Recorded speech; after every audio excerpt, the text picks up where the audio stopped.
Good morning. It's your girl, the beauty influencer, also known as Just Joy. I think I sound a little hoarse this morning. Y'all probably the first piece of people I have talked to today, besides my dad, which we just grumble and grunt and understand each other. So it is 8:30. It's time for Tea and Wild Thoughts. Welcome. My little bump here welcomes you as well. If you're watching later, good afternoon and good evening. As always, gonna go ahead and get the vibe right, and we will get into it because I have some interesting thoughts to share this morning. Little Palo Santo. That's what we're going with first. Gotta keep the energy clear. Got my diffuser going. And of course, I'm going to share with you a lovely one of my products. So I'm going to give you some of these good vibes. I hope you feel that. Do you feel that? And going to spray. Got to get my incense going. We have the orange blossom. It just does something to the spirit, you know? Definitely in a phase of cleansing emotionally, physically. So I'm also drinking my nettle leaf tea. This is the PBO spray. That means positive vibes only. Mint, eucalyptus, mint water. It's absolutely lovely. And that is available at the link in my bio. So, we do positive vibes internally, what we think, what we spray, what we use, all that good stuff. Take a sip of tea, and then we'll get started. So, yeah. Last week was intense. It really was. In terms of just the lessons that I have learned about self. Of course, we got the Joy Taught Me going. We got a lot of different things going. But it's like school is life, right? Like we never stop learning. Hopefully we don't. I think whenever you stop learning, you stop living. And so for me, yeah, it was definitely very intense.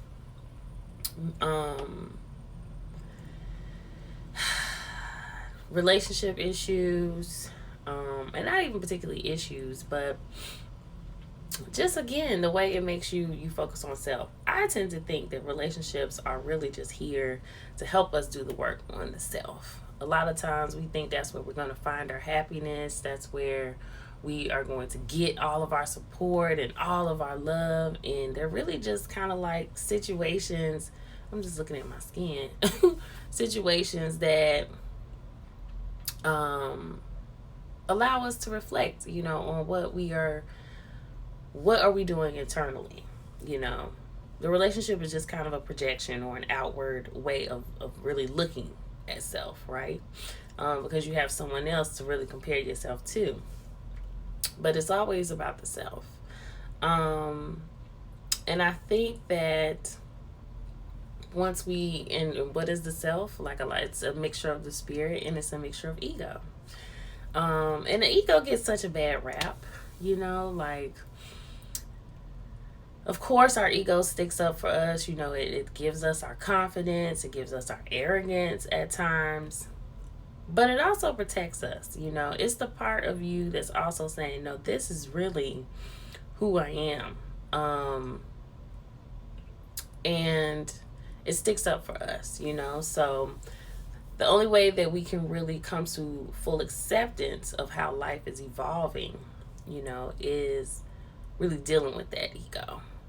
And that's what we call shadow work. Sometimes you'll see me dealing with the hashtag shadow work on some of my posts, and that's kind of what that means, like when we're really dealing with self. So last week was a big week for me in terms of shadow work and just what is going on with me internally. And of course, as you know, I'm always trying to grow and always trying to share what I'm learning. So, yeah, nothing makes us reflect on self like the relationships that we're in. The more vulnerable that relationship is, the higher the expectations that tend to come with it, right? You know, we're very vulnerable to what my dad would call, from the sociology perspective, like our first group, you know, which is family, mothers, fathers, you know, kids. We're very vulnerable to those relationships. And just how we feel within them, right? We want our love, we want our support from those. And again, even when we're not getting it the way that we thought we would, because people just show up as themselves at the end of the day. It doesn't make them wrong. You know, we all have a set of experiences that contribute to who we really are, and who we want to be, you know, in the future. So yeah, nothing makes us reflect on ourselves like the relationships that we are in.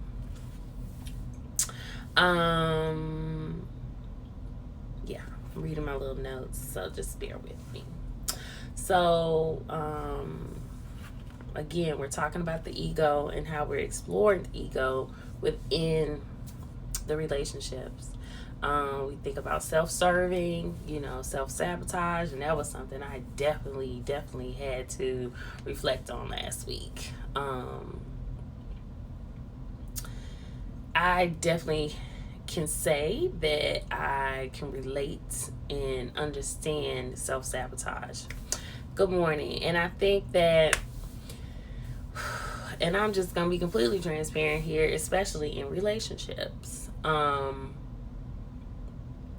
What I was going through last week and just talking to my man, you know, it was really, again, I had to kind of, and what I want to get to is kind of this grieving process that we go through when we're experiencing change, right? Because change kind of forces us to kind of grieve the idea of what we thought was going to happen, i.e. our expectations. And there was nothing bad that was happening in my relationship. It was just something that wasn't meeting my expectations. Of course, I'm not going to get all the way into it and tell you all my business, but because again, it's vulnerability. Try to be as transparent as possible, but it's something I'm still working through. And that's also something I'm learning to do, as well as when you are a person who, you know, tries to heal, tries to share with others, is a part of others' healing process, you really have to learn more about your boundaries and how to really respect and put yourself first. As a woman, I think we are really taught to kind of self-sacrifice, right? But it's not safe. It's not the case. You know, that's not what we have to do at all. So anyway, self-sabotage, self-loathing, you know.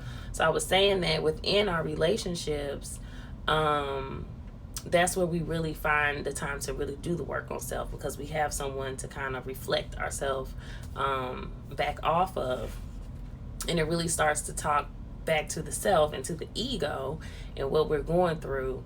And it makes you really focus on, well, how am I showing up in this?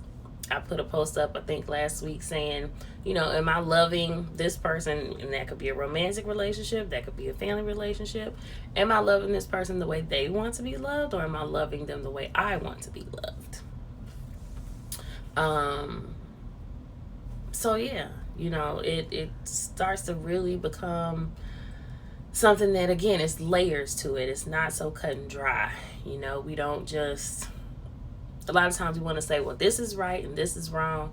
And, you know, especially in today's time, there's so much stuff going on about relationships, you know, especially for women, and how men should be acting, and I guess how women should be acting. It depends on what, you know, is tuned into. And I find that the whole world is really just trying to, like, tell everybody the way things should be for them. And you really, again, have to go into yourself and say, you know, like, again, what are my experiences based on? What am I doing? You know, why do I feel this way? You can't just let social media feed your expectations. You'll end up in a much more self-serving, self-sabotaging, self-loathing state of mind if you're not careful. So like I was saying, it actually made me think about the phases of grief for the life that we thought we would have versus, or the life that we should have. And especially with like different friendships, different relationships, as we're evolving, as we're growing, I have to give a lot more credit and attention to. I think I've just been in this phase that people do go through this kind of grieving for the expectations. And it literally is a process, you know. When you're evolving, you're becoming a new person, you are, again, the ego is self-serving. That part of the ego that's not serving the best part of us, we'll say that. There's something in there that's changing, and something in there that is basically dying, you know, parts of you that just kind of aren't there anymore. And maybe it's the lower vibration stuff, right? The people who you connected with in those phases of your life, even if that is your first group, even if it is your family, there's going to be a grieving process with that. And these are people who are right here around you. You know, death is not always physical. Sometimes it's very metaphorical. And so if you are familiar with the grief stages, you know, so first is shock, right? And people in this phase, and if you're going through this, hopefully, again, it resonates in some type of way. But let's say you've been friends with someone, you know, since childhood. I'm just going to use this as a perfect example. Or let's even say it's in a romantic relationship, right? And someone does something that they're changing, you know? The first stage is this shock. It's like really? You know, what the fuck? You know, that is the first sensation, is it not? You know, of surprise. People learn something about you that they just did not know. It may not meet their expectations. It may, again, just be different. They had you shaped in their head based off of their experiences, based off of the way they see you in the lens they're looking through at the time. And this is where I think people are genuinely intrigued. You know, they're genuinely interested.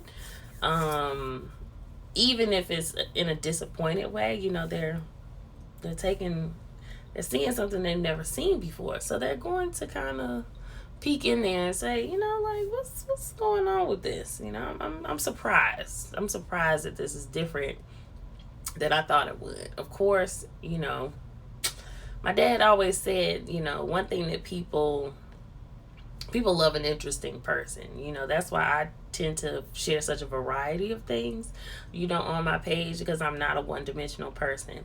When we become predictable, you know, when we're just always the same, I'll kind of wrap back into that at the end, but, you know, you're always there, right? You know, so that's another reason why I think growth is really important in all relationships, to keep them interesting, you know. But that's just my personal thing. I need relationships to be interesting. And I've noticed that a lot of people don't. But, so anywho. So yeah, people are genuinely interested. They're genuinely curious. So then the next phase is, good morning. The next phase is denial. Okay. And a lot of time, and in my experience, I'll speak for myself. Good morning, my love. That part of this grieving stage. And so what I'm talking about, folks, is the fact that in our relationships, when a relationship doesn't meet our expectations, you know, when we feel very vulnerable to it, or when a person is changing, they're growing, people literally go through a grieving stage of what their expectations were, and how grief doesn't always just have to be in the physical. Grief can literally be in the metaphorical, you know, and in the emotional way for, you know, and it could be any relationship. It could be a friendship, it could be family relationships. You know, this person is changing, or this person isn't who I thought they were. I learned something about them that I didn't know. And so there's literally like this grieving that happens within these relationships. And if you've ever been through grief before in your life too, and seeing other people deal with grief, because we basically, grief is going to bring out the most vulnerability that you're going to have. You know, it's going to bring out your ego. It's going to bring out some of the ugliest parts of yourself. You're going to go through many phases and different layers of it. And some people get stuck in stages of grief and they never, good morning, my love. They never get out of it, you know. And so if you think about people in your life, different relationships that have broken up, you know, whatever, over time, you may think of where, you know, someone may have, or yourself, you know, have even gotten stuck in certain stages of this grief. So I went through shock. That's the first one. When people are interested, they're curious, they're kind of like, what is going on? You know, this is just different than what I thought it was. Then we go into denial, right? You know, so I think the next kind of phase is like, well, child, she's just going through something, you know, like that person they're just having a moment. Like they don't want to accept, you know, that you are genuinely evolving, you're genuinely changing, you know. Yeah. I was thinking of a lot of personal situations that have happened, where I know that, you know, again, people have just been in denial. I know when I really make a decision to change, to evolve, whether that was changing my career, I'll definitely use that one as an example. I think that people, you know, at first they were interested, like, oh, really? You don't want to do makeup anymore? Like, that's weird, you know. And then all the reasons that they make up in their own mind instead of listening to me about why I may be making this decision. Then the next is anger. Okay, so yeah, I definitely think we see a lot of that. Again, this is about grieving expectations, right? So is anger not a very rational, normal reaction to whenever you think something's going to happen? Especially, okay, so this tends to happen in romantic relationships, right? A lot more. You get angry because this person, and that's what we see about these memes and things going around all the time, especially with women, you know, where they're just giving you all this romantic advice per se, you know, but it's really just based on expectations. You know, this man should be calling you every morning and texting you, and that be you should be the first thought in his mind, and just tons and tons and tons of stuff online. That I'll admit, you know, when we're in it, we're on it all day long. It can get to you, you know, like we're being fed these messages all day long about how to shape our expectations. But you have to go in and look at the truth of what's going on with you and your relationships, you know. Again, do we know each other's background? You know, that person's set of experiences is shaping the way they see things. You know, it's not just automatically going to turn into what you expect because, and all that. And I keep using the word expect because that doesn't mean that that's what it is or what it should be. I even read one time that you really shouldn't even use the word should, because that's a projection, you know, of just what you think inside. Again, are we loving somebody the way that we want to be loved, or are we loving them the way they want to be loved? And that's always going to be relative to two people's experiences. So the next phase is bargaining.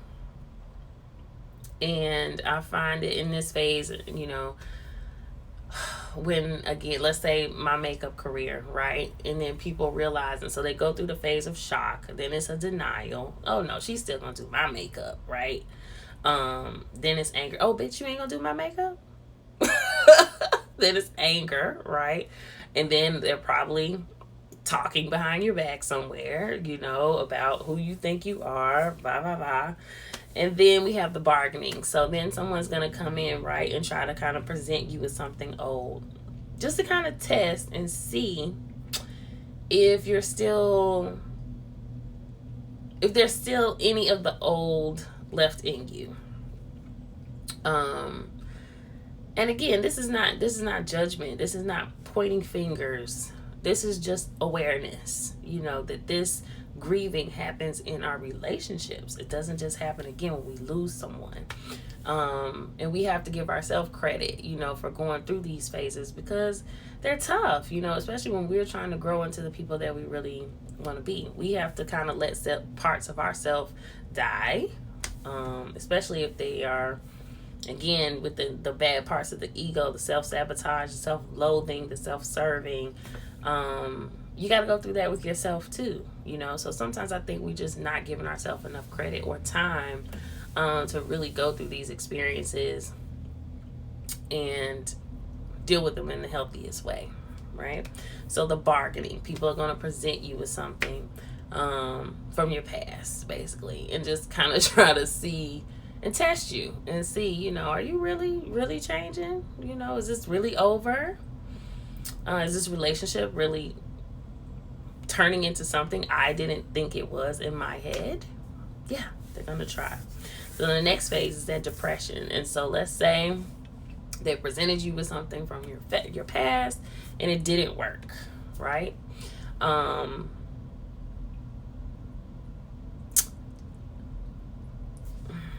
There's a sadness that happens after that.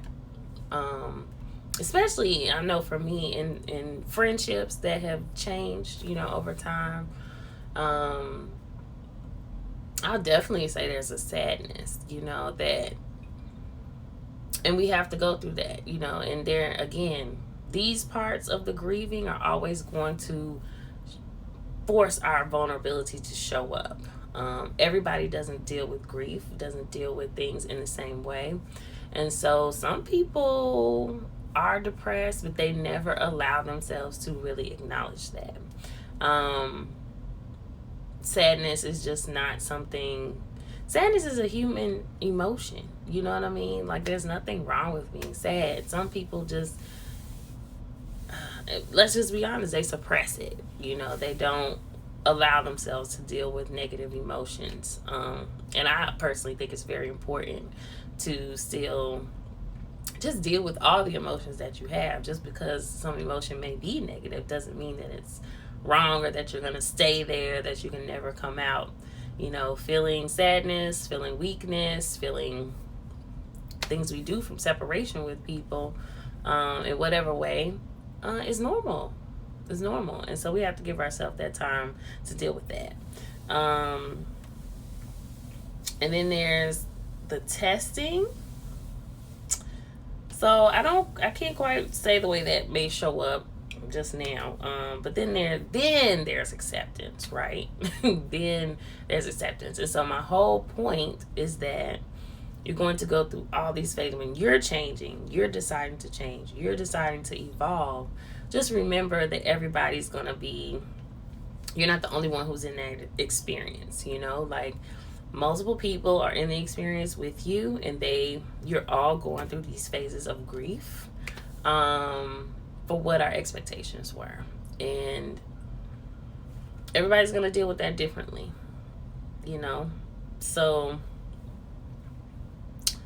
and it's going to reveal, the healthier that you were able, how long and how well you move through these stages is all about self, past experiences. That's why I'm always asking people questions, about their past. How did they grow up?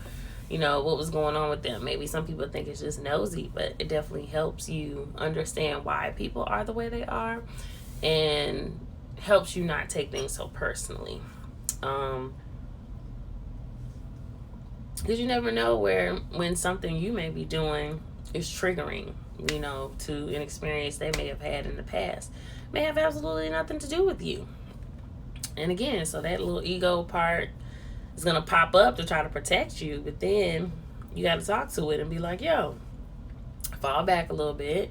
This person is going through something themselves, and that is just not about you in any way, shape, form, or fashion. So I like to call this phase that we're in right now, I see it in the world, I like to call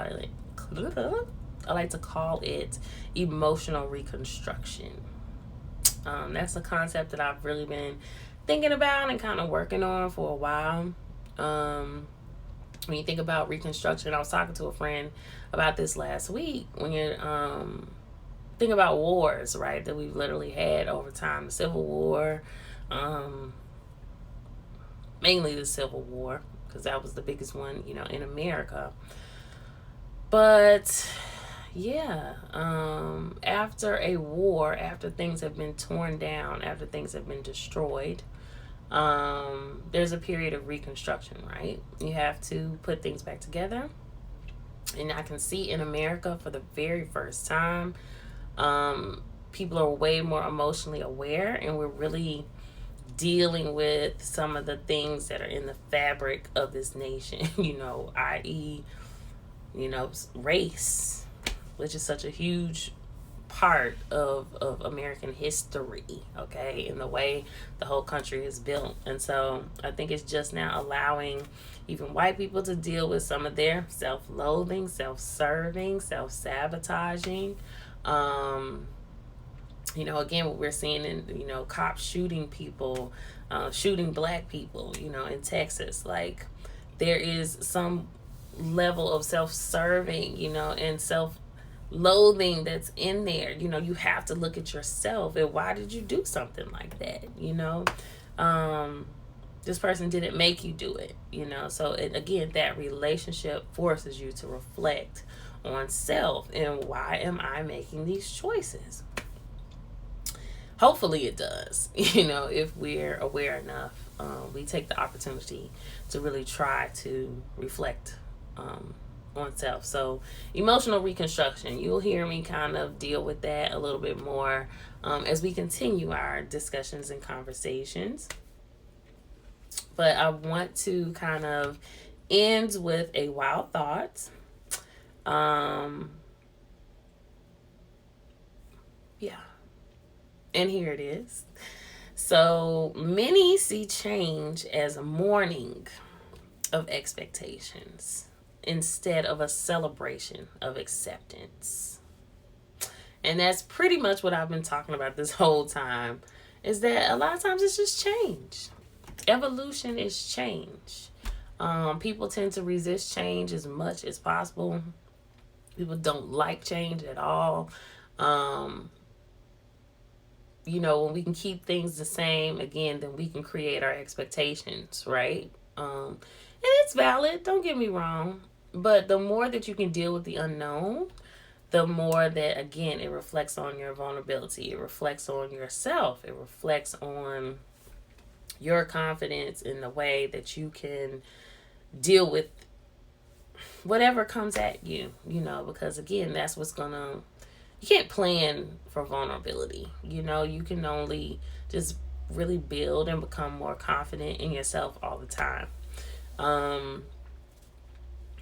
Just like, and I'm seeing so many people on social media, these personalities that we've been following, they're really getting they're just due. It's awesome to see. And I love when they tell these stories about, how like nobody showed up in the beginning and nobody was supporting this effort, and how you just have to keep going. And the old saying is true, like you have to clap for yourself when nobody else is clapping for you. The ego is still going to show up in a good way at that point and say, I'm the shit and I'm just going to keep going, regardless of who is celebrating me, regardless of who else shows up in this relationship. My relationship with self is still important, it's still valid, and I'm doing the damn thing, So, emotional reconstruction, folks, that's where we at right now. I am excited about it, as much as people don't like change, I tend to embrace change. That was something that I accepted about myself just a long time ago, was, things are going to change, and to always be okay with change. And I think that is something that we can all genuinely benefit from, and just dealing more with the unknown. Again, these relationships are here to support us. They're here to help us become. They're not here to validate us, and they're not here to make us feel loved per se. We're supposed to bring love into the situation so that we can know and see when it's reflected to us. So I love y'all. Again, check out my little products. This is the PBO spray. It's got serpentine stones in the bottom, which keeps snaky serpent like people away from you. Mint water, eucalyptus, mint, essential oil in them. It's all natural. You can use it on your face, you can use it on your body, you can use it in the room. It is a beauty spray and it is amazing. So check that out at the link in my bio. Thank you for sharing your time and space with me this morning, this afternoon, this evening. Feel free to share it. Leave me any feedback that you have. Go to justjoy.store and have an amazing Tuesday. I'm off to the gym. All right, y'all.